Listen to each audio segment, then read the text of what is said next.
Good morning and welcome to our ukulele story time. My name is Miss Mallory and I will be leading us through a time together this morning. And just like last week, we always start our ukulele story time with our ukulele song. This week's song is going to be Five Little Monkeys. I will be putting the lyrics on the bottom of the screen and you can feel free to sing along and clap along and have some fun.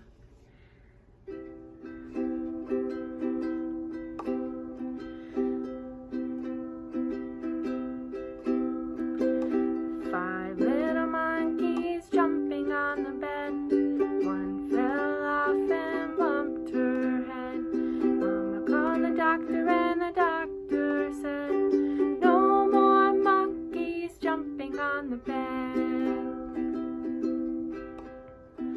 Four little monkeys jumping on the bed. One fell off and bumped her head. Mama called the doctor and the doctor said, no more monkeys jumping on the bed. Three little monkeys jumping on the bed. One fell off and bumped her head.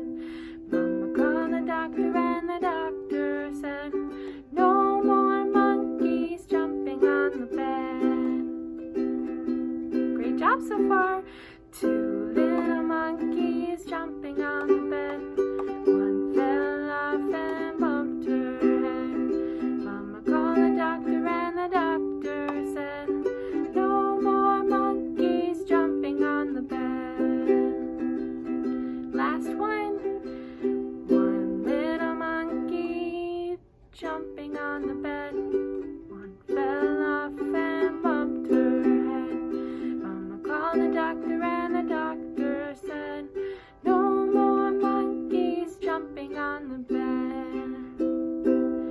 Great job, you guys. You sing beautifully. All right, so now we're going to move on to our first book. And this book takes place in the zoo, along with all the other books we'll be reading today. I will be reading Be Nice to Spiders by Margaret Bloy Graham with permission from HarperCollins Publishers. One morning, as the keeper of the zoo was about to unlock the gate, he noticed something on the steps. It was a matchbox with a note that read, "Please look after Helen. I've had her since she was a baby, but I can't keep her anymore. We have to move to an apartment that won't take pets. Thanks, Billy." The keeper opened the matchbox and out jumped Helen. "Great Scott," he said, "a spider." He tried to catch her, but Helen was too fast for him. She had 8 legs and moved like lightning. Helen ran up a big maple tree. Then she quickly spun a long silk thread and lowered herself into the ventilator of a big building. It was the lion house. There was a big old lion in one cage and a mother lion and her cubs in the other. There were also a lot of flies. They were buzzing in the lion's ears and crawling on their noses. The lions were annoyed, but Helen was delighted. She loved to eat flies. Right away, she set to work to catch them. She began by spinning a web with her silk thread. First, Helen spun the outside threads. Then she dropped straight down. Next, she spun lots of threads from the center to the outside. Then she spun a little spiral in the middle. Finally, she spun a big spiral. This part of the web was very sticky. When Helen had finished, she sat in the corner and waited. One by one, the flies caught in the sticky part of the web, and one by one, Helen ate them. A week went by. Helen kept catching and eating flies until there were no more flies in the lion's house. She had caught and eaten all of them. Now the big old lion snoozed peacefully all day long. The mother lion licked her cubs and purred, and Helen was fat and satisfied. Next, Helen moved to the elephant house. There were lots of flies there too, and elephants don't like flies any better than lions do. In a week, Helen had caught all the flies in the elephant house. The mother elephant and her baby were happy and could once again enjoy a bath. Then Helen moved to the zebra house. Flies were crawling all over the zebras and driving them wild. As soon as Helen had caught all the flies there, the zebras were able to eat their hay in peace. Helen went from one building to another, spinning webs and eating up all the flies. The zoo became a peaceful place. All the animals were happy and contented. As for Helen, she was happy and contented too. It was a spider's paradise. One morning, the keeper blew his whistle 3 times. All the men came running, and the animals looked up to see what was going on. "Boys," said the keeper, "the mayor is coming to inspect the zoo this afternoon at 4. The animals look fine, but the cages sure need cleaning up. And don't forget to get rid of all the spider webs." "But Chief," said his assistant, scratching his head, "I thought spiders were supposed to be sort of useful." "Joe," said the keeper, "those webs make the place look a mess."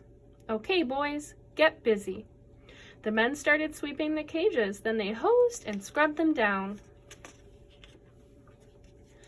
When they were cleaning the camel house, one of the men saw Helen. "Quick, give me a broom," he shouted. He took a big swing at her, but Helen had disappeared. The whole zoo was clean and shining when the mayor arrived. "Excellent," he said. "I'm delighted. I've never seen the place so neat and the animals looking so well." Meanwhile, Helen was still in the camel house, hiding in a crack in the ceiling. As the days went by, she grew very hungry, but she didn't dare come out. The flies began coming back, and the camels were irritable again. At last, Helen became so hungry she couldn't stand it any longer. That night, when no one was around, she started spinning another web. From then on, Helen stayed in the camel house catching flies, but she didn't dare go near anywhere else, which was lucky for the camels. They were happy and contented again. But everywhere else in the zoo, it was a different story. It didn't take long for the flies to come back and bother all the other animals. The keeper went from cage to cage. "I don't understand it, Joe," he said. "When the mayor was here, the animals were in such good shape, but now look at them."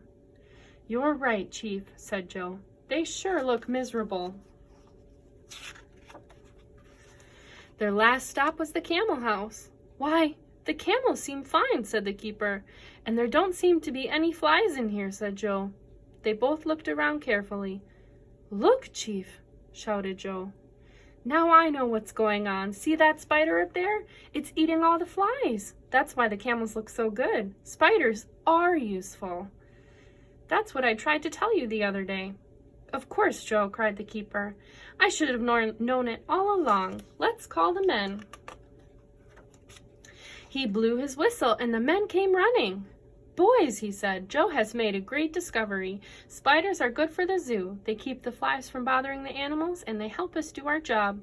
So, from now on, there's a new rule. Be nice to spiders." Soon, the zoo became famous for its happy, healthy animals, and Helen was treated like a queen. One day, Helen's picture appeared on the front page of the paper. The headline read, "Local Zoo Named Best of Year. 3 cheers for spiders," says keeper. That evening, the father of the little boy who had left Helen at the zoo said, "Billy, look at this."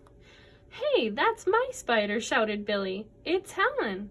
"Well, well," said his father. "Instead of zoo taking care of Helen, Helen seems to be taking care of the zoo."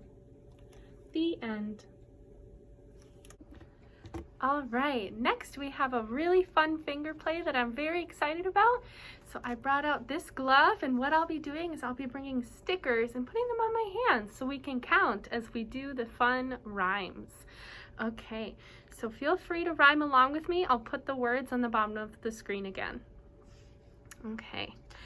One elephant went out to play upon a spider's web one day. He had such enormous fun that he called for another elephant to come. 2 elephants went out to play upon a spider's web one day. They had such enormous fun that they called for another elephant to come. 3 elephants went out to play upon a spider's web one day. They had such enormous fun that they called for another elephant to come. 4 elephants went out to play upon a spider's web one day. They had such enormous fun that they called for another elephant to come. There's so many now. All the elephants were out to play upon a spider's web one day. They had such enormous fun, but there were no more elephants left to come. Great job, you guys. All right, so now we are going to be moving on to our next book, and we'll be able to see some of the elephants that we were just singing about, but we'll also see some other animals like snow leopards and hippos and many more. This is Zoo a Chew by Peter Mandel, and I will be reading with permission from Holiday House Publishing.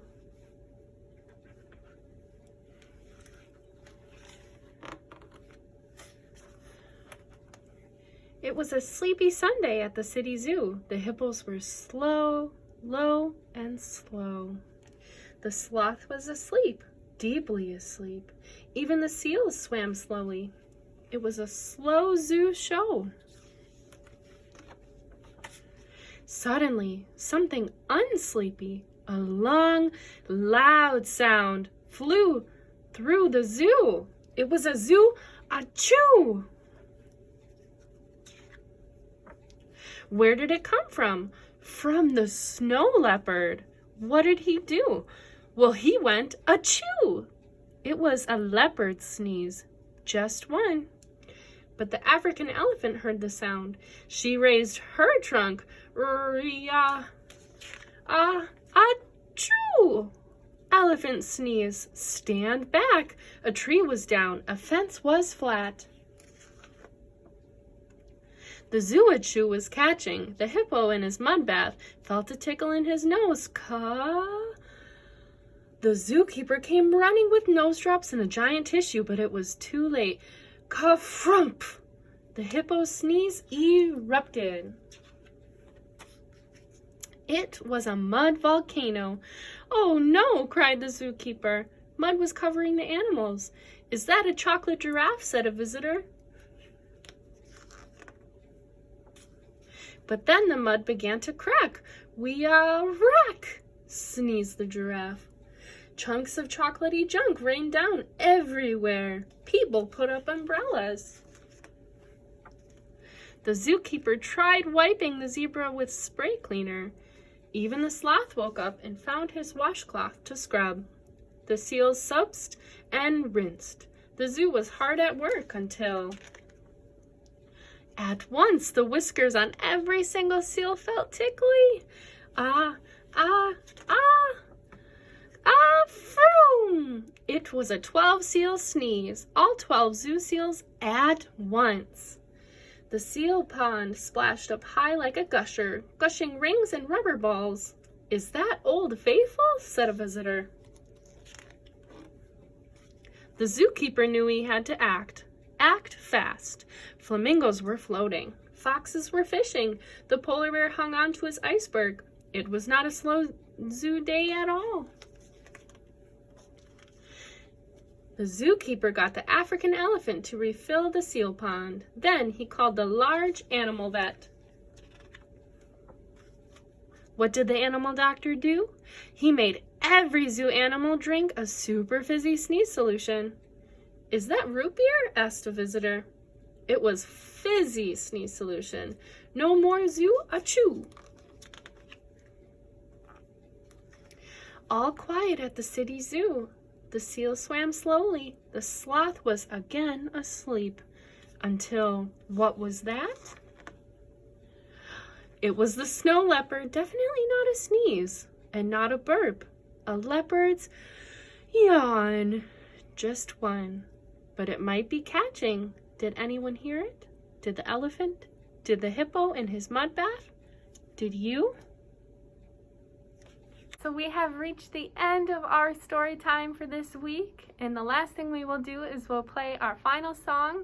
Do you know what time it is? All right, please join when you feel ready. Do you know what time it is? What time it is? What time it is? Do you know what time it is? Story time is over. Now's the time to wave goodbye, wave goodbye, wave goodbye. Now's the time to wave goodbye. Story time is over. Great job. Thank you so much for joining me, and have a great day. Bye.